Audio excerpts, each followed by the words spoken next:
नमस्कार दोस्तों, मैं एडवोकेट शोभित कुमार गुप्ता फ्रॉम जज judicial academy Rampur garden Bareilly से। दोस्तों, हमने लास्ट वीडियो में भारतीय न्याय संहिता 2023 को स्टार्ट किया था और सेक्शन 1 तक पढ़ लिया था। आज हम उसके आगे सेक्शन 2 से स्टार्ट करते हैं। बीएनएस यानी कि भारतीय न्याय संहिता 2023 का सेक्शन 2 जो है वो परिभाषाओं को बताता है, डिफाइन करता है, यानी कि डेफिनेशन क्लॉज को बताता है। यहाँ पर सेक्शन 2 सब क्लॉज 1 से लेके 2 सब क्लॉज 39 तक डेफिनेशन क्लॉज दिया हुआ है, यानी कि हमें 39 डेफिनेशन क्लॉज यहाँ पर सेक्शन 2 में पढ़नी है, जिनका यूज हमें पूरे बीएनएस में करना होगा। यानी कि भारतीय न्याय संहिता में जब भी ये वर्ड्स आएंगे तो उनका परिभाषा या उनकी डेफिनेशन वही होंगी जो हम यहाँ पर पढ़ेंगे। तो आज स्टार्ट करते हैं सेक्शन 2 को। सेक्शन 2 सब क्लॉज 1 जो है वो कार्य के बारे में बताता है। अब कार्य यानी कि एक्ट, ये आईपीसी जो 1860 था उसमें सेक्शन 33 में यानी कि सेक्शन 33 में कार्य और लोग दोनों दिया गया था, जबकि हमारे भारतीय न्याय संहिता यानी कि जो नया एक्ट है इसमें कार्य को केवल डिफाइन किया गया है सेक्शन 2 सब क्लॉज 1 में। क्या डेफिनेशन है इसकी हम जानते हैं। यहाँ पर बताया गया कार्यों की एक आवली का उसी प्रकार घोतक है जिस प्रकार एक कार्य का, यानी कि कोई कार्य होता है उनमें से या तो पूरा का पूरा कार्य कर दो या उनमें से कोई एक पार्ट अगर हम कोई करता है, कोई भी व्यक्ति करता है तो उसको भी कार्य के रूप में ही काउंट किया जाता है, या तो पूरा कार्य हो या उनमें से कोई एक कार्य उसको भी कार्य के रूप में काउंट किया जाता है। इसके बाद सेक्शन 2 सब क्लॉज 2 आता है जो कि जीव जंतु यानी कि एनिमल को डिफाइन किया गया है यहाँ पर। तो एनिमल जो आपका पुराना एक्ट था आईपीसी उसमें सेक्शन 47 में डिफाइन किया गया था और यहाँ पर बीएनएस में सेक्शन 2 सब क्लॉज 2 भी एनिमल को डिफाइन किया गया। क्या डेफिनेशन है इसकी। यहाँ पर बताया गया है कि जीव जंतु शब्द जो है मानव से भिन्न किसी जीव जंतु को दर्शाता है, यानी कि जीव जंतु कौन है जो मानव प्राणी के अलावा है। जो लोग मानव प्राणी हैं उनको यहाँ पर काउंट नहीं किया गया है, यानी कि मानव से अलावा जो भी लोग होंगे उनको यहाँ पर जीव जंतु के रूप में काउंट किया जाएगा, क्योंकि हमारा जो बीएनएस है ये केवल मानव प्राणी पर ही अप्लाई होता है, किसी भी जीव जंतुओं पर अप्लाई नहीं किया जाता है।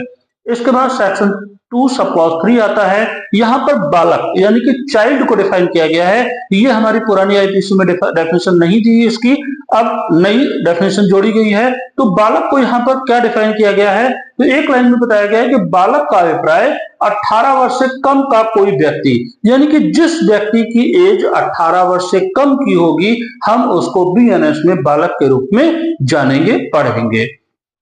इसके बाद अगली डेफिनेशन सेक्शन 2 सब क्लॉज 4 है। सेक्शन 2 सब क्लॉज 4 में कूटकरण यानी कि काउंटरफीट के बारे में बताया गया। अब काउंटरफीट क्या होता है, तो ये नकली चीज बना देना, इसको आईपीसी में सेक्शन 28 में डिफाइन किया गया था और यहाँ पर सेक्शन 2 सब क्लॉज 4 में बीएनएस में डिफाइन किया गया। तो कूटकरण का मतलब है कि कोई नकली चीज बना देना। यहाँ पर डेफिनेशन क्या है कि कोई व्यक्ति जो एक चीज को दूसरी चीज के सदृश से इस आशय से करता है कि वह उस सदृश से प्रवंचना करे या संभावना जानते हुए करता है कि प्रवंचना की जाएगी, वह कूटकरण करता है, यह कहा जाता है।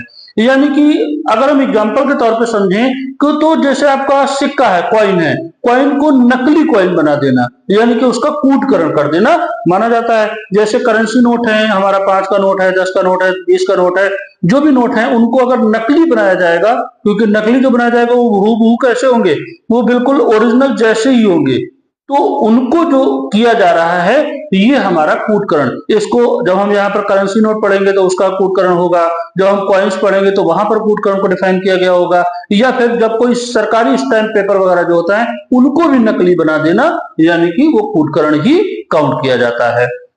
इसके बाद सेक्शन 2 सब क्लॉज 5 यहाँ पर न्यायालय को डिफाइन किया गया है और ये हमारे आईपीसी में सेक्शन 20 में डिफाइन किया गया था। अब न्यायालय की डेफिनेशन क्या है पढ़ते हैं। वह न्यायाधीश जिसे न्यायिकता कार्य करने के लिए विधि द्वारा अकेले ही सशक्त किया गया है या उस न्यायाधीश निकाय का जिसे एक निकाय के रूप में न्यायिकता कार्य करने के लिए विधि द्वारा सशक्त किया गया है।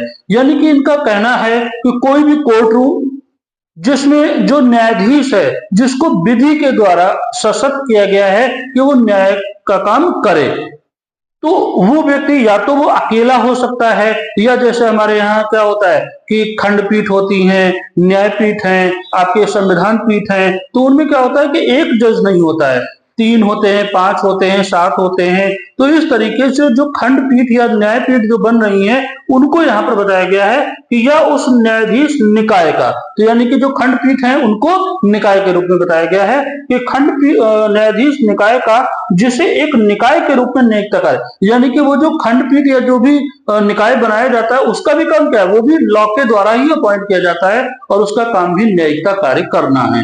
तो या तो अकेला जज किसी कोर्ट में बैठ के न्यायिकता कार्य कर रहा हो, या या उससे ज्यादा, एक से ज्यादा, यानी कि खंडपीठ या निकाय के रूप में बैठे हों जिसमें कई जजेस हों और वो भी विधि के द्वारा अपॉइंट किए गए हों और विधि के द्वारा अपॉइंट करके उनको न्यायिकता कार्य सौंपा गया हो जो वो कर रहे हों, तो वो न्यायालय की डेफिनेशन में काउंट किया जाएगा। तो दोस्तों सेक्शन 2 सब क्लॉज 1 से लेकर 2 सब क्लॉज 5 तक हमने आज 5 डेफिनेशन पढ़ी हैं। ये जो डेफिनेशन क्लॉज हमारा सेक्शन 2 में हम बीएनएस में पढ़ रहे हैं, ये हमारे पुराने आईपीसी में सेक्शन 6 से लेके 52 कैपिटल ए तक डेफिनेशन क्लॉज दिया हुआ था, जिसको इस बार सेक्शन 2 के सब क्लॉजेस में यानी कि 39 सब क्लॉजेस में पढ़ा गया है। तो हमने 5 डेफिनेशन आज पढ़ी हैं। आगे की डेफिनेशंस हम अगले वीडियो में पढ़ेंगे, क्योंकि हम धीमे धीमे 5-5 करके पढ़ते जाएंगे, जिससे कि हम सारी डेफिनेशंस को क्लियर कर पाएंगे और वीडियो भी बड़ा नहीं होगा, आपको पढ़ने में भी आसानी होगी। तो हमारे YouTube चैनल को लाइक करें, सब्सक्राइब करें, जिससे कि अगला वीडियो आपको आसानी से प्राप्त हो सके। धन्यवाद।